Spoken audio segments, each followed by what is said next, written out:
Hello everyone, শীতকাল মানেই খাওয়া দাওয়া। আর শীতকালে রান্না করে যেমন শান্তি, সেরকম খেয়েও শান্তি। এরকম ফুলকো ফুলকো কড়াইশুঁটির কচুরি, তার সাথে ঝাল ঝাল চিকেন কষা, জাস্ট ওয়াও কম্বিনেশন। চলো রেসিপিটা দেখে নেওয়া যাক। প্রথমেই আমি কড়াইশুঁটিগুলিকে একটু সেদ্ধ করে নেব।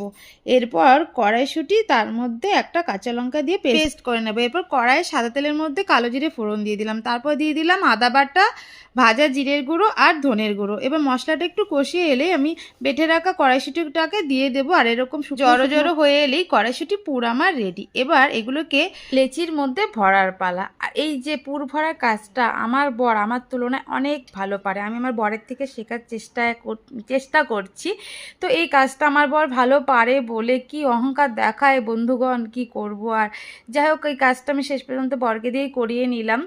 ভীষণ ভালো পারে ও, তোমরাও দেখে নাও। তোমরা কড়াইশুঁটি কচুরির সাথে কি খেতে ভালোবাসো, আলুর দম নাকি চিকেন কষা? আমাকে কমেন্টে অবশ্যই জানিও। তোমাদের কাছে আমার একটা কোশ্চেন কিন্তু রইল। আর এই যে কড়াইশুঁটি কচুরিগুলো আমি বেলছি, আর তন্ময় কিন্তু ভাজছে। আর আমরা কিন্তু লোহার কড়াইয়ে ভাজি, তার জন্য কড়াইয়ের কালারটা এরকম কালো। তোমরা জাস্ট অ্যাভয়েড করো কালারটাকে। গরম গরম কচুরি, তার সাথে ঝাল ঝাল চিকেন কষা, খাওয়া একদম জমে যাবে। তোমরাও ভালো খাও, ভালো থেকো।